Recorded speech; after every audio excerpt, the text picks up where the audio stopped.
I do not choose to be a common man.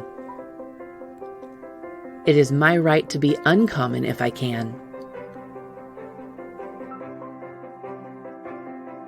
I seek opportunity, not security. I want to take the calculated risk. To dream and to build, to fail and to succeed. I prefer the challenges of life to the guaranteed existence, the thrill of fulfillment to the stale calm of utopia. I will never cower before any master, nor bend to any threat. It is my heritage to stand erect, proud, unafraid, to think and act for myself. To enjoy the benefit of my creations. And to face the world boldly and say, "This I have done." All this is what it means to be an entrepreneur. Thomas Paine, Common Sense.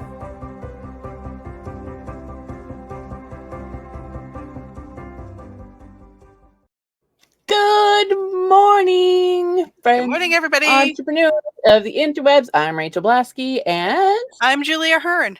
We're here with Lauren Nepomuceno in this episode of You're Invited. So, Julie, VP and COO of Greenbrier Games, and myself, VP of Channel Marketing for White Wizard Games, will chat with Lauren over a good cup of coffee to learn her insights and ideas about this topic that we feel is an important part of running a board game company, and all the while discussing your comments and questions in the live chat because you're invited.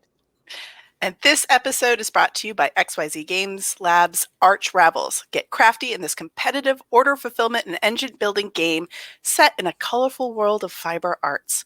Arch Ravels hits stores March 9th, but you can snag it right now if you go to shop.xyzgamelabs.com. Snag. I see what you did there. Yeah, I did. If you guys want to help us out, it would be amazing if you could share our stream. We'd appreciate it so much. And in fact, I'm going to give you time to do it right about now.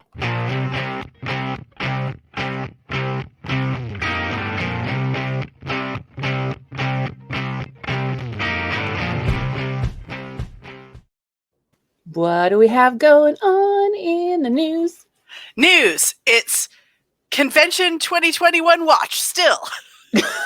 What is happening? All right, so Dice Tower East announced that they are canceling again this year and picking it up again next year. Try again. So they made that announcement on Monday of this week. And Gen Con had sent out surveys asking both publishers, vendors, and attendees their level of comfort and feelings about attending and what level of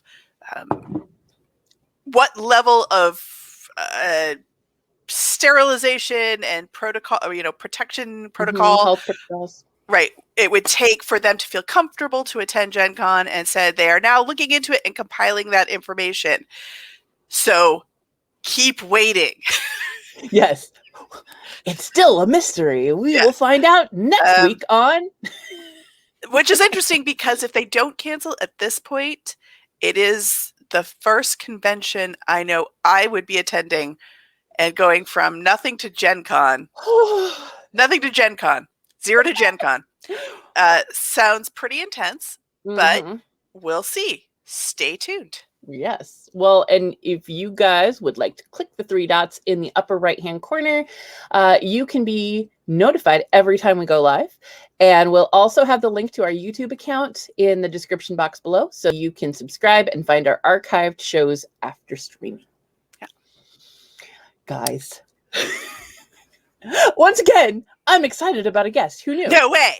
I am so surprised. And I'm loving it because I'm looking at the comments right now, and her entire company on the board game side. I don't know who she has from her day job side on here, but at least she's got all of them backing her up in the comments here. I'm really excited. So Lauren Nepomuceno is a passionate powerhouse. a complete bundle of energy that I met when I was getting to know the crew over at XYZ Game Labs. Where is it? This side, our travels, a couple years back. And Lauren's their voice. So if you see social media, that's her. She's, again, all that energy. But her day job is super cool too. So we've had many conversations about marketing, business. I knew that she had some insights that we needed to give our audience. So my favorite things about her are her absolute pursuit of improvement and her thirst for knowledge. She sent us a list of books like a mile long. So I've been on the edge of my seat for this interview all season long. So let's bring her in. Let's see. And bring her over. Hey! Good morning. Good morning. Good morning. Good morning. So excited to be here, guys. This is We're awesome. so excited to have you. Yay! Cool. So, hi. Welcome to Hello. the show. Hope your morning's going well. We're going to dive right into it. All right. So, tell us what you do, and maybe do a quick walkthrough of what it looks like. So explain it first. Let's go with that. Explain what it is you do. Sure. All right. So my name is Lauren Nepomuceno. I am a business analyst, which is my job title. And as a business analyst in a technology consulting firm, a lot of projects that I function as a product owner. So a product owner is the team function. Business analyst is the job title. Although most companies do have product owners. Like for example, if you're looking at any other company like Dyson or whatever company, they have product owners. But since I am at a consultancy and I interact with a plethora of companies and industries and business problems and business needs and maturity, I'm a business analyst.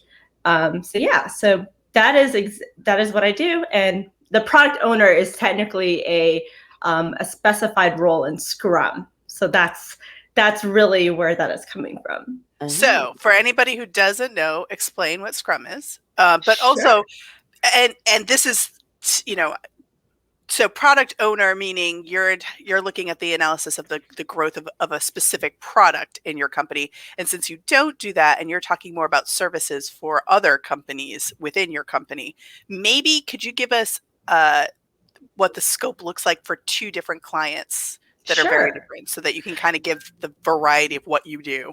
Sure. And when I say product, because I work in technology, I literally mean software. So It is like actual building digital transformations, like changing their website, implementing a new e-commerce platform, implementing, a new DAM, which stands for data asset management, right? So that's how, creative teams create assets and they flow it into this DAM system that stores it. So that's what it is. And in terms of scope, it varies again. So like I've gone all over the place in terms of different clients. So I've worked with, construction clients, health insurance clients, legal departments, legal review teams, maybe an interest group, maybe a nonprofit. So it literally ranges. So depending on the industry, it could be, small builds, like I just need an SEO strategy, right? I need, we just purchased a enterprise suite like Adobe or Sitecore or, Acquia, and we need you to migrate this digital experience over, or we need you to, you could toss what we have. It's junk. I need you to rebuild it from the ground up, from scratch. And so, there could be small builds, there could be large builds, but also on the project that I currently am on, it's a custom build. So that's really exciting. So you're really digging into, building Rome, like from the ground up, right? So that's really exciting. And that's where, you've really got to get your requirements nailed down, because you're not leaning on an enterprise solution or a framework that is already built within the product. You're really building it from scratch. Right. That's great. And yeah, that's really interesting, because I was wondering, and you kind of alluded to it a little bit, of what the impetus is of, say as a board game company, I wanted to contract with a business analyst to do something. Like, what would be the typical impetus for a business, it doesn't matter what industry, to request your services? Yeah, so a lot of times clients or projects need business analysts because they need someone to listen to them and be like, okay, what I think you mean is this, and this is what you should build. So, I need that in my everyday life. For example, like the clients will go on and on and on. I'll say, oh, we kind of want to do this. Oh, we like how Amazon does that. We like, we want this. It's like, okay, so what I think you want is you want the user to be able to search. You want the user to be able to tag or filter down. You want the user to do this. So those are features. And someone who is a business analyst can take a bunch of stuff, literally vomit from the client. You can deal with spaghetti at the wall. To turn into, okay, this is what you mean in terms of technology and features and maybe tech stacks that you want implemented for your business. And this is the starting point. So, and that's often used. So business analysts are mainly, their key role is really in the inception phase. So at the very beginning of a project, there's discovery and inception, and they're the ones who are just like absorbing all of it. They're literally like, all right, lay it all on me, and then we're gonna make sense of it. And so they observe the problems, they discover and ask the right questions. And so that's like the diverging part of the process. And then they take that information and they converge it. And that's the definition part of it. So we define then what it is they want to do. And then we deliver those insights. So according to your analytics team, there seems to be a 10% drop off of people filling out a survey because it is too cumbersome. Why is that? Right? So those are insights. Yeah. So what is the plan then? Let's develop a set of goals and action items then as a result of those insights. And so then what I take from those insights is that I build a product backlog. And the product backlog in technology speak is literally your dream board. It is like, these are all the features we're eventually going to build. And, some of them we may never get to, some of them may live in the backlog forever, but eventually we could pull it into a sprint. And in a sprint, which is the Scrum framework, right? Our developers will actually build it, or our development team will actually do the thing, right? So, and that could apply to, board games, right? Like, all right, we have this idea, we want to potentially put this in. Let's bring this into the sprint. Let's focus on these few key items for this product. Let's focus on, 3D molding. Let's focus on, laying out these cards, or improving. And then in the back, there's 15 expansions that we wanted. Yeah, and that's exactly, expansions will live in the product backlog. So, and to explain for when you're talking about a sprint is, so when you have a project, you call it an epic.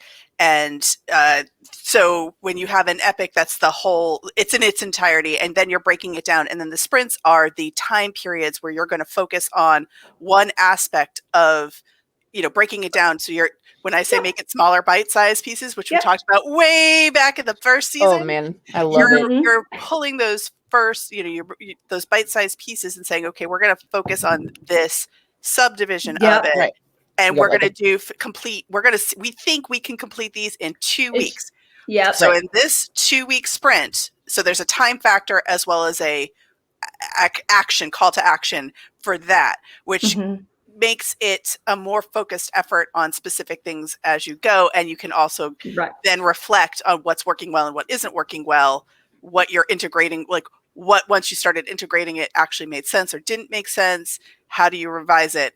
And as you go in a project, hopefully Yeah. the sprints become even more targeted because you start already realizing what is Exactly. achievable or not. Yeah. Right. So like in the product backlog, there may be giant epics, right? Mhm. And then the closer and closer you get to sprint time, right? All right, we're getting closer to actually developing and working on these things. Those epics get smaller because they become more and more defined. And the closer they are to clear definition, like what is the definition of done? What are the acceptance criteria? And by acceptance criteria, it means what needs to happen in order to deem this product as acceptable to the user, right? So that is acceptance criteria in like the textbook definition. So you should have that all completely lined out before you even start the sprint. And then when you're ready, you pull it into the sprint and then they can focus on it. But all of that like definition, like discovery, converging and defining and writing and documenting, that's like what I do. I have to prepare my developers for success by making everything laid out, because my developers are, they are heads down in the code. They don't want to deal with the client. They don't want to deal with customers. They don't want to deal with politics. So I am there as their guard to be like, all right, I will play bad cop with them. All right. They are, creeping up on scope. I will call that out. I have to protect them. So I am the protector of my development team. And, and that's true for like most business analysts. Like if you want to be a BA, you have to be defensive, and it is being. If you want to be a BA, you have to play defense. It is defense. So literally everything you're doing, it's just like, nope, this is how it belongs, and it's to protect the development team. So that's literally what go ahead. I was just going to call out the skill that I think is the most interesting when you work in a sprint system is the actual time estimating skill that you develop, because that is key, like so vital. Because when I look at something, I'm like, I don't know, it could take like 6 hours, it could take 30, like, and then I'm so far off, and it's one or the other, and I think that is a huge piece of being a part of that team. And that's something that's like it's interesting, because those estimates should in theory decrease over time, right? It's like you're leveling up. Oh, I've done this before. I'm going to do this like again and quicker. Like I've got this. So it's going to be, it's going to take less time. So like you've always got to reflect back. So there's that. There's also the fact that you become more realistic. So we talk about like we have this, oh, I could do all of that. Well, of course you could do all of that if you didn't have to bring the kids to school, or if you didn't have 5 different things that interrupted you because something was on fire, or like there's plenty of things. So you have to be realistic about your time as well, which is tricky. So what are some of the common mistakes you see clients make? Good question. So clients, a lot of times that I've worked with, they don't do a good job documenting anything.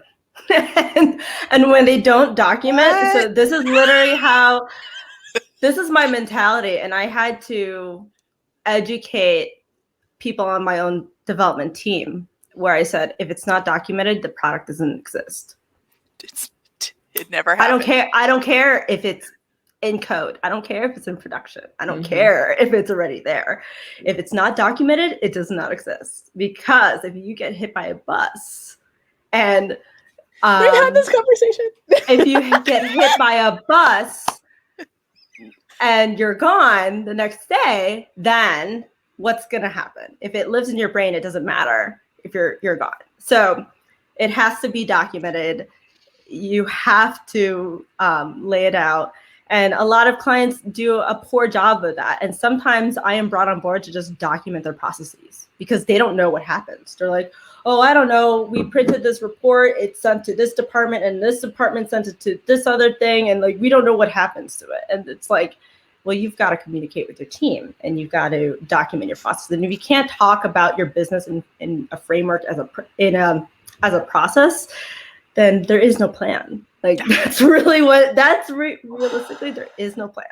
So I am brought on board a lot of times to document what they have, and B, to really address problems that they are experiencing, either with their customers or within their company. So for example, their customers may be really unhappy about a certain experience. And so all right, we're rebuilding. It's like, we need someone to manage this chaos, right? You need someone to ask the right questions. You need someone to, I actually ask questions on behalf of the customer, because it's to the point that I become one of them. As a business analyst, I become their product owner, and I become their advocate, and I ask the right questions, and I speak to stakeholders. I do customer surveys to understand where are their pain points, what are they struggling at, and how can we fix this? What are some goals and action items? So would you say that a lot of businesses, another pitfall is that they're afraid to ask what's going wrong? Yeah, or they don't know how to, they're too close to the product. Some people have been working on a product for over 40 years, and it's their baby. So they're like, no, it is perfect. I built this from the ground up. My family thinks it's amazing. Yeah, exactly. They think it is they're, they have it on a pedestal, right? Yep. And so when you suggest changes to it, they get very defensive. They get very, whatever. And so you have to build friendships there. You really do. You have to be close to your client and be like, hey, I know that you've worked on this for over 30 years. I know that this is your child, right? We're gonna make this better, and she's gonna be in good hands. We have to tell them that, because some product owners really are too close to the product. So if they are too close to it, they can't make improvements, they can't make changes, and that leads to unhappiness throughout the company or throughout the users who actually use it and who want certain changes, right? And then the other problems that I see is that a lot of customers or a lot of businesses are scared of change. They're scared of technology. They're scared of what that means, right? Some people, are scared about losing their jobs. They don't want to give me some information because they're worried that with the information I can have, more efficient, and therefore they're obsolete. I will automate it and get rid of their paycheck, right? So in some cases, there's a lot of reluctance to working with me because they see me as a threat. And so you have to be very careful navigating, okay, this is how, this is how this product is going to change our lives. Because at the end of the day, it's not about building something that sits on the shelf. It is a tool that will make your lives easier, and this is how it impact you. And so whenever I demo product, so I demo what our team has built to the client, I was like, this is how your tomorrow will be different, and let me show you how to work through this. And that really is how you add customer value, because really what you're doing is you're really trying to build something that maximizes the customer value. Make sense? I know I went all over the place. I'm so excited.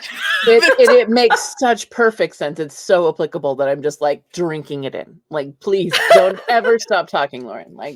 Sometimes don't. Yeah. And there's a lot of reasons why people are reluctant to technology, and it's because they have not communicated the product strategy throughout the entire organization. They don't know what this is. What does this technology mean to me? The reason why they're reluctant towards it is because your leaders have not shared with the entire organization how this tool is going to change your lives and make your life better. And also, if they're reluctant in the first place, they're also conveying that to the rest of their company. So Jeff loves technology. He loves anything new, to a point where I'm like, okay, we don't need to change this frequently. That's actually lowering efficiency when he finds a new thing. But I will say his training on it, he will go on, on his own time and train so that he is ready. And then he wants to be the one for top down conveying what that new technology is. And he's like, okay. This This is so going cool. to make us 15% more efficient. Here we go. And it's but that's even that, like having that kind of excitement about efficiency. Yeah. It doesn't matter. I'm like, yay, more efficient. Like Yeah. Like, It's like my spirit animal. yeah. Like I implemented a new tool at XYZ and I told Noah, our CFO, I was like, this is gonna make your life so much easier. Mhm. It's like, do you want to sit down for 30 minutes so I can walk this through and show you how it'll work? And he's like, by all means, yes. You know? So That's great. So you also have to have that tool. You have to have that kind of sales pitch tool as well. Yeah, you want to show. So yeah, let's talk about sales pitches and like communication. So Okay. when it comes to conveying ideas, first of all, story driven. Everything should be based off of story, because in the Paleolithic times of human history, we survived based off of stories. Because our ancestors would tell us, like, hey, you don't want to go over there. There's like a nasty creature that's eating people up. Like, you know, that's literally what that is. Like, we are driven to listen to stories because that was a life surviving skill. Mhm. And there's actually like a neurological disease called dysnarrativa. I can't think of the Latin name root, but basically this neurological disease is people who cannot tell stories and they do not know how to string thoughts. They don't know how to connect sentences together. And that's an actual disease. And it's because they're not able to understand people as well. So it is so driven in our biology to understand stories that, you know, whenever you speak to someone, say a story, because they're able to remember that information better. Like literally a 20% increase in retention rate, right, from story-based things. They're able to care about it more versus if you just spit out facts. Who cares, right? So when in doubt, write it in a story format. And even if it's a technology, right? Like even if it's a piece of code, you could write that code is telling you a story, and like you could write it in a story format because it is functioning and it is doing something and it is living and breathing in its own technological way. But you know, you gotta make say, like, explain it in layman's terms and provide context to the user so that they actually care about it. So that's one. And then the second one too is, you know, when you're speaking with your customer, you just got to know your audience. You got to know exactly what they care about. You got to know why they want this. So when you're speaking to different stakeholders, so like I could be speaking to the CFO, that's a different conversation than when I'm speaking to their their tech team or your audience. Yeah. So we're getting some amazing questions. I mean, sure. Oh my gosh. Okay, so James, I know that he works in Scrum, and so he's asking, how do you approach onboarding teams to the tools that help manage their product scope, when those teams may be averse to the prospect of documenting and organizing their plan? So that seems like BA 101. Yeah. Well, so I'm also a certified Scrum Master, and a Scrum Master is someone who basically infiltrates an organization. I don't want to say it like that, like negatively. Okay, but you're like, a ninja. Got it. Lauren the ninja. You befriend. You make them like you. You're charismatic. You listen to them. You understand their problems. You embrace their problems. You're not. No, I'm going to say this. You're obsessed. You're a Ninja Rogue Bard class. Got it. Yeah. Got it. Ninja Rogue Bark. And you slowly introduce to them processes, and you explain why it's done. And here's the thing: documents are great, but and yes, if you share them, they're great. But the point of documentation is shared understanding. So if there is not understanding, it doesn't matter. So you have to communicate, like, this is why things are done this way, or you talk to them in a way like, I have seen success with other clients by doing this. Let's try it out. trial periods, baby steps, because I understand a lot of organizations are scared of change. They're scared of breaking certain ways. I am also an advocate of change and Scrum in my existing day job. So we are slowly bringing in Scrum ceremonies into my project, which I'm so excited about. I'm so excited. So yeah. I love it. I love it. So, okay, you were talking storytelling. So yes. Tell us a story about looking back at your own experience. Where do you have the most difficulty? Yes. Okay. This is where I know this is my weakness. So be careful. My weakness is that I get so ingrained in certain details that I miss the big picture. And that's the problem, because as a business analyst, you define, remember, like the closer you get to sprint, you define, you know every little thing about every little table and every little data migration point and whatever. And so once you just look at like a data migration point, you tend to forget, like, okay, what is its purpose? What does that mean to the client? What is the bigger picture? Because there's some steps that I miss out on where it's just like, okay, we're building this report. It's really important that we get this field right? So like this little piece in the report. And then I miss this bigger picture that like, oh, actually this report is not for us. The real audience is sent outwards to a different organization. And so I was like, wait, so this entire time I should have been interviewing a different stakeholder? Is that what you're saying? A different audience? So there are bigger things that happen outside of just business requirements, right? And I constantly have to like step back. I'm like, all right, what are we actually doing? What are we really trying to focus on? And that's the challenge of a business analyst, because you have to both be able to zoom in and know the minutia of that product and jump back out and see the big picture and see where its place is in the greater scheme of the company. And having to constantly jump back and forth so to put it in like designing a board game terms, I'm focusing on this card and whether it's balanced and whether the format of it looks right and whether the graphic design was, but then I jump back and I'm like, oh wait, this whole deck of cards may be obsolete because in the gameplay experience, nobody seems to enjoy it very much. Like it's a constant jumping back and forth.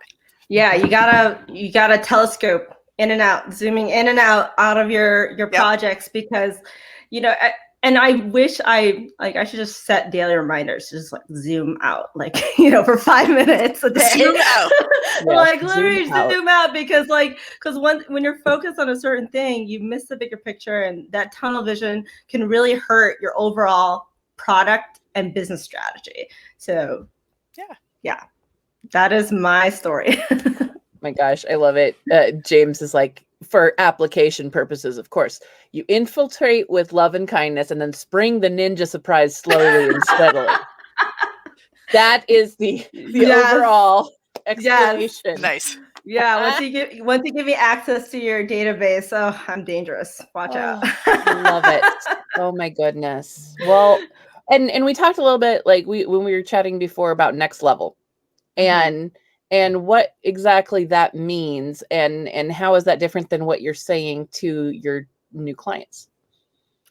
Yeah. So like, I guess being next level, I mean, like one thing that I have to do differently to make sure that I bring my A game and really make an impact is I have to really think about, the why and what that really does to the product and why we're building certain things. So for me, being next level is, showing off, your different perspectives and approaches, because you're really there to be hired as someone who can tell them that they're doing something wrong, right? You're really hired to tell them that like things are not done the right way. So yeah, I guess that's, I mean, and in a company. So once a company has gotten the foundation of they've they've started a process. They're good at integrating. They're working on things. What helps them become the next level of what is their next step? Iteration.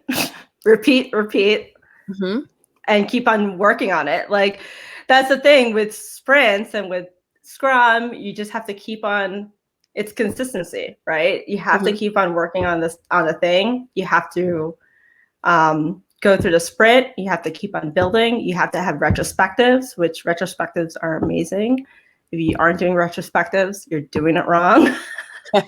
Everyone needs to do retrospectives. And basically at the end of a sprint or at the end of a project, you sit down with a team and you reflect. You see, okay, what should I have done differently, right? Like, actually, there's 3 questions you want to ask yourself. What should I stop doing? What should I continue doing? And what should I start doing? 3 questions that you got to ask yourself. And when you get through those questions, write down on a Post-it note, what are my things I need to stop doing? I need to stop comparing myself to other people. I need to start believing in myself. I need to continue communicating and over communicating ideas with my clients, right? Like, those are the stop, start, whatever. And then once you discuss those themes with the team, then you create action items. So, okay, specifically, how am I going to start this new thing that I need to do, right? So I need to start focusing on user testing, right? I need to start emphasizing user research and understanding their quirks, right? So what does that mean? So for example, our travels, I need to start knowing, who the knitting community is and what are their quirks, what are their attitudes, what are their behaviors, what are their, inside jokes, what are their memes, I need to understand them, right? What are their memes? When you know what their memes are, you are in. Well, the thing She's is, infiltrating. Once you know their memes, once you know their culture, like, you could build a product, right? Yeah. So then the action items might be, okay, I need to join all of these Instagram groups. I need to, or Facebook groups. I need to follow these Instagram accounts. I need to understand, like, you create action items from those 3 questions. And then in your next sprint, you have your new tasks and what with those action items to focus on to do better. Yeah. So absolutely. Yeah. So good. I love so you just got to keep on failing, because failures are good, because I'm telling you, like, when you mess up, you learn and you only get stronger. So that reminds me, I have it here under a ton of trash on my desk, but this right here, Fail Faster, the playtesting journal, I always thought that was so perfect because it's exactly what you're saying. Let's fail and do it faster so that we can do things better and move on. That's Scrum. That's an agile methodology. It's amazing because you hear a lot of designers talk about it in the board game industry. Game designers talk about how to fail faster, but you don't hear a lot of publishers or businesses talk about how to fail faster and how it's absolutely still applicable and just as beneficial. So you do it in your game design so that you can iterate and iterate and iterate to get to the best game design. But are you doing it in your business in a way and the same process? Yep. So for example, my I could show you 2 examples. Yeah. So the first example is going to be in development. So for example, my developers are coding something, they quickly push it out. I have to test it. And if I test it and it fails, then I send it back to them. So like, I'm quickly offering them feedback. Like, no, you still missed this, like, back to the drawing board, and they'll work on it. Right. So like, that's how you quickly tell them that they're failing, but not just failing, but like, hey, I'm kicking it back to you. There's still this adjustment. There's still this tweak. Right. And that's how you get things done quicker.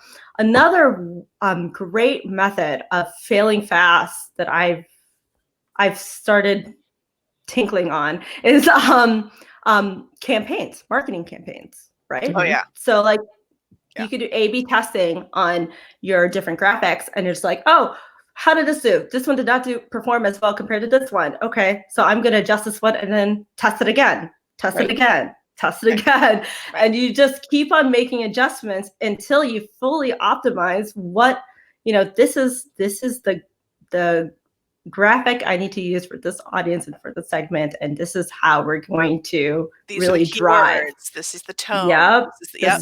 Yep. People are reacting to this thing. So I love it. A lot of A/B testing is basically failing fast. Yep. Most testing is, right? We've got some good comments too. Like the Chicago board game publishers are out in full force this morning. So like we've got Glenn saying fail upward. We've got Adam saying it's always okay to fail. No one is immune to it. Right. Yeah. I fail a lot, so I get it. Awesome. So do we have a major takeaway here? Yeah. What's your top tip? My top tip is, okay, I snuck in 3 because I couldn't decide. It is to keep your why close to your heart, your users closer, and to embrace your failures. Because really, I failed so many times, and it's only made me a better product owner and a better teammate and a better person and a more forgiving person. Self-forgiveness is so important, and you just don't need to be so hard on yourself. You just need to understand and be productive about it, right? Like understand what do I need to do next and move forward, right? And I think also too, like, the why and the whole user story thing, or the keeping your users closer, is so important, because really, like, when you get to know who these people are, it is so much easier to make a product that like matters to them, right? It just builds customer success and customer loyalty, and they just care so much that you've put that sort of intention into the product that you build. So yeah, that's fantastic. And you were also kind enough for our audience to give. I gave you homework and you did it. I did it. A book list. I'm a nerd. I'm so excited about this. So we will send the link out for the book list because I didn't get it done this morning before the show started. But we will upload a book list to your and send the link through your invited Facebook page, so that people, if you want a list of some how to be a better business owner literature, Lauren's got her top books that you must read, and she's going to share that with us as well. Right. Yeah. Wow. Very cool. I knew this was going to be a good one, and I love all of the comments that are coming through. This is so good. I do want to know what you have going on with you this week, Julie. Oh, with me? Yeah. Oh, so I get to talk about a pledge manager again? Again. Cool. Pledge managers. So our folklore our folklore Follow the Spire replacement pledge manager, which is only for the people who actually were in the pledge manager and then need the replacements. Everybody who's tuned in knows the story, but if not, the Reader's Digest version is that our print run for Follow the Spire, the Kickstarter, was successful and early and contaminated. And so people are getting their replacements now, because failing faster also means sometimes having something go completely sideways and figuring out a process to make it right as quickly as humanly possible. So you're a queen. The pledge manager, which was also working with CrowdOx to figure out a way to get their pledge manager to only pull in the all of our backers who had received their product, not the ones that were on hold, not the ones that hadn't completed their pledge, and then only their product that they had received at a yes/no on whether they wanted a replacement, was a fun part of the last 3 weeks of my life. So testing that, because and even at that, it went live and everybody from Canada didn't get the email because they didn't have the tracking number, which is how they identified people who had received their pledge. Oh, geez. So it wasn't in the system. They couldn't pull them. So I had about 250 Canadians who didn't get an email asking about it, who were messaging me Wednesday. It was great. It was a good time. So it's been a fun week for that. But I think that the resolution is going well. Most people are happy with how, and filling out the actual pledge manager has been pretty painless based on the feedback I've gotten.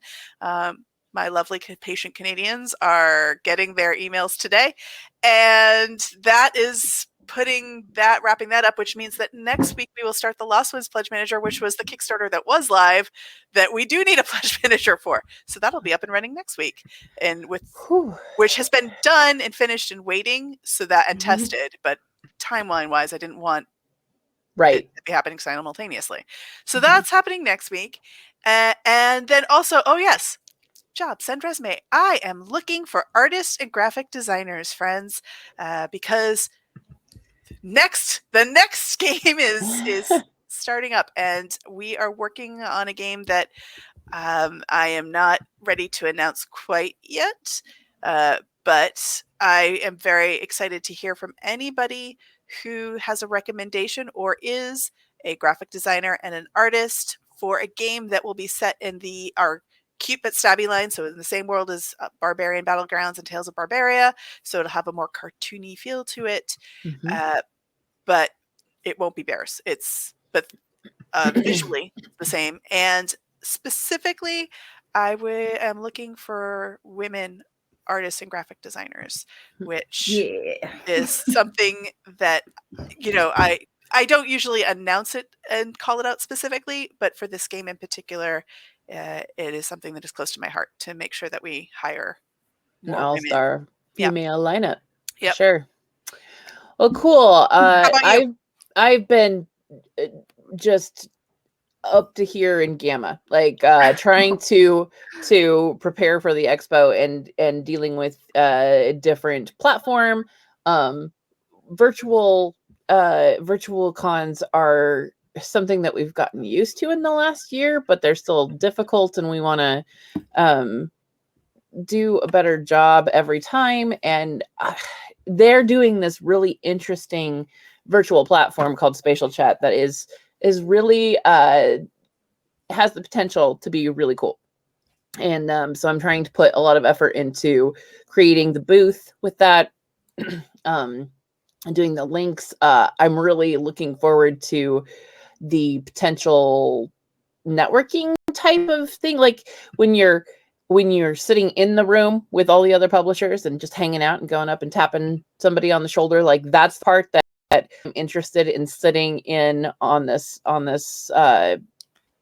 mixer that they've got going on. And it was something that the platform that Kickstarter used for their Christmas party that, it's really interesting. It's got a proximity radar around each of your little avatars so that you can hear from certain areas. And I'm just fascinated by it. And so we're kind of trying to build out the booth for that and see what that looks like. So, yeah. Cool. All right. Miss Lauren, where can people find you so that they can hire you for your services? Sure. Yes. Well, I'm on Instagram, Nepomuceno, or on Facebook, Lauren Nepomuceno. And then I have a website that's in progress. I've been working on other people's websites, not my own, but nepomuceno.com. And just reach out. I'd be happy to hear your interesting problems because I love problems. They're my favorite. Awesome. Well, and then next week we also have another guest, which is going to be really interesting. A social media influencer. She's on TikTok and has 85,000 followers. Also on YouTube. Haley Pearson from The Modern Ferret. It's going to be a really interesting chat. So I hope everybody can join us for that. Yeah, absolutely. All right. So thank you so much for hanging out with us, everybody. This awesome session was sponsored this week by Arcane Wonders. So once you're done here, make sure you head over to their website, see what the cool things they are doing. You can follow us on Facebook, Instagram, YouTube, and Pinterest, and links are all in the description box below. Lauren, it was amazing talking to you. So good. So good. I'm so glad I didn't go all over the place because there's so much stuff I could have talked about. I was very conscious of my answers to making sure as you did great. You did awesome. So thank you for coming, and everybody else. Also, thank you for coming. Enjoy your Friday and your weekend, and remember, next week you're invited.